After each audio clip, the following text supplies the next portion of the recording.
Por aquello del contexto, que es importante, yo recuerdo que en el origen del caso, claro, yo en estas cosas siempre llamo a Ignacio para que nos lo explique porque lo hace magistralmente, y en el origen del caso, cuando apareció esa primera noticia de la inspección fiscal al novio de Ayuso, le llamé y recuerdo perfectamente, Ignacio, que nos explicabas, me dijiste, a mí este caso me huele un poco raro, extraño, pero extraño simplemente por una cuestión de porcentaje, porque la agencia tributaria no trabaja así, y no trabaja así porque si de verdad cree que hay una trama de facturas falsas, hombre, pues va investigando en silencio antes de hacer estallar esa supuesta trama. Y además, cuando se hace estallar esa supuesta trama, la agencia tributaria normalmente no lo hace señalando de una manera tan clara, tan evidente, incluso tan burda a un contribuyente concreto. Esto más o menos, espero haber sido fiel a lo que me explicaste, fue lo que me dijiste en el origen. Y entiendo que sigues pensando lo mismo.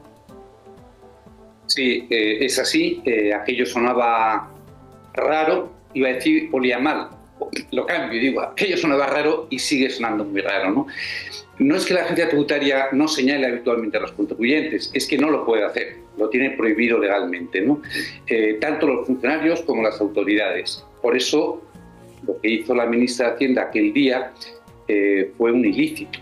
Cuando efectivamente desveló ella unos datos protegidos, unos datos secretos protegidos por el ordenamiento jurídico y además de desvelarlos, los utilizó indebidamente porque solamente pueden utilizarse los datos fiscales de una persona, de un contribuyente, para la gestión tributaria. Ella no los utilizó para la gestión tributaria y aún más los utilizó para la lucha política para atacar a un rival. Es decir, aquella retransmisión televisiva vimos que la ministra de Hacienda cometió hasta 3 ilícitos.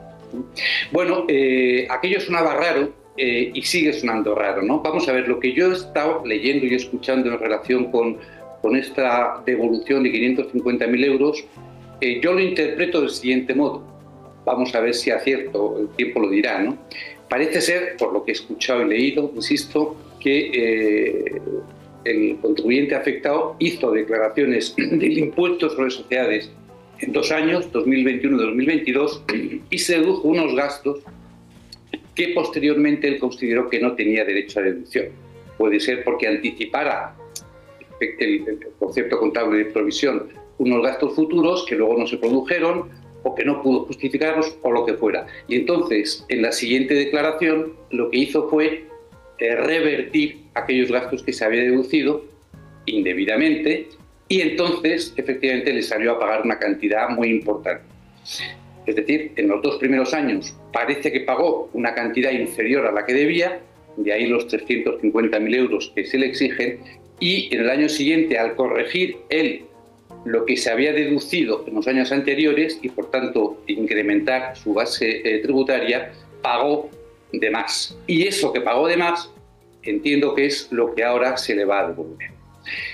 Bueno, en definitiva, el contribuyente lo que ha hecho es una imputación temporal de gastos incorrecta, sin que finalmente haya habido un perjuicio para el Estado. La prueba es que se le acusa de no haber ingresado 350.000 euros en 2 años, y ahora por el año siguiente se le van a devolver 550.000 euros. Quiere decirse que no ha habido perjuicio para el Tesoro.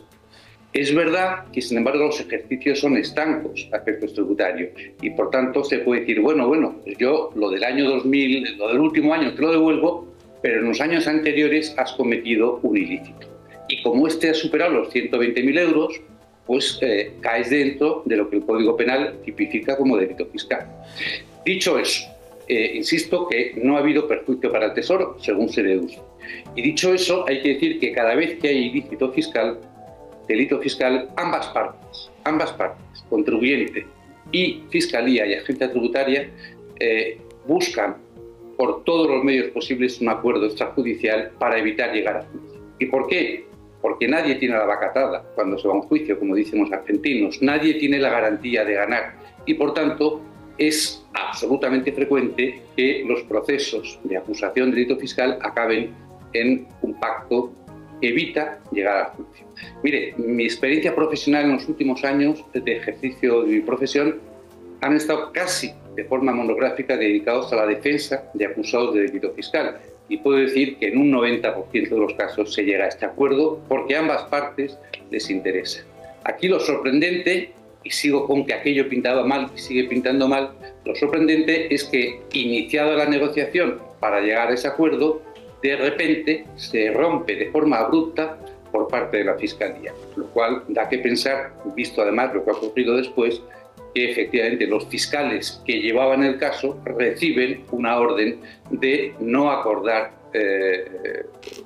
el pacto extrajudicial. Vuelve a ser muy raro y se aleja de los estándares de la agencia tributaria. Porque además en este caso el contribuyente ni siquiera pedía una reducción de la cantidad que se le exigía, ni siquiera, que habitualmente en estos pactos se reduce la cantidad a pagar sobre la que pide la agencia tributaria.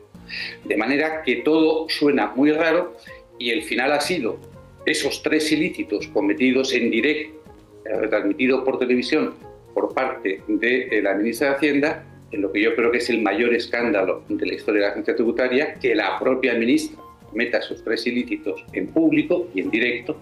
Y finalmente, otro acto que también parece ilícito, así lo han dicho el Colegio de Abogados de Madrid, que es la nota, el famoso comunicado de la Fiscalía, que también hemos sabido, porque él mismo lo ha dicho, que fue encargado directamente por el fiscal general del Estado. Ha reconocido su responsabilidad. Que en un caso de delito fiscal, que en la agencia se sustentan al año cientos, si no miles, intervenga el fiscal general, es absolutamente inédito, inaudito, impropio, e insisto en que pinta mal o huele mal. Suena raro. Bueno, los porcentajes que aportabas, Ignacio, también son interesantes, nos dices. En el 90% de los casos se llega a un acuerdo cuando hay una discrepancia sin tener que acudir a los tribunales. Por cierto, del 10% que sí acuden a los tribunales, el 40% los pierde la agencia tributaria. Pero dejemos eso... apunta lo que quieras, Ignacio. Sí. No, ese porcentaje del 40% es en los casos en los que solo se acusa de infracción administrativa. Cuando hablamos de acusaciones de delito fiscal, pierde bastante más la agencia tributaria. Y ahí están todos los casos de futbolistas conocidos, de artistas y demás. Pero te decía, nos explicaba Ana, todavía queda la duda si estamos hablando del mismo caso en las dos cantidades que hemos conocido, la que conocíamos, esos 340.000 euros que se le reclaman al novio de Isabel Díaz Ayuso, y los 500.000 que ahora dice la agencia tributaria que hay que devolverle a ese contribuyente. En todo caso, como nos explicabas... Parece que sí, por lo que yo he estado leyendo y escuchando, y he leído todo lo que se ha publicado y dicho en esta tarde, porque de entrada la Seguridad Social no es razonable que tenga que devolver esos importes a una empresa que era relativamente pequeña, ¿no? Por tanto, descartamos que sea un tema de Seguridad Social y lo que se devuelve, por tanto, es por la agencia tributaria. Pero es que esa explicación que yo he interpretado se la he escuchado al sindicato Gesta esta tarde, que entiendo que el sindicato de la agencia tributaria algo de información debe tener. Por eso yo, a partir de todo lo que he leído y escuchado, entre ellos lo que ha dicho el sindicato Gesta, he hecho esa interpretación de lo que ha podido ocurrir. Que puede ser el mismo caso. Por tanto, y llego, es lo que he dicho. Primero se deduce en 2 ejercicios unos gastos que luego él mismo considera que son improcedentes, y en el tercer ejercicio, en la tercera declaración, corrige lo que él mismo considera que era incorrecto, y lo corrige pagando en ese tercer ejercicio más de lo que le correspondería. De ahí la devolución, de ahí parece ser la devolución que ahora se le va a hacer. De manera que en 2 años ha pagado menos de lo debido y en el tercer año ha pagado más de lo debido por un importe que excede al defecto de ingreso de los 2 años anteriores. Claro, es que esto es importante, efectivamente, Ignacio. No ha habido perjuicio para el Tesoro. Lo digo porque en estas semanas hemos escuchado voces que de forma muy ampulosa hablaban de empresarios aprovechados, que bueno, pues aquí el aprovechamiento parece ser que no ha existido, ¿no?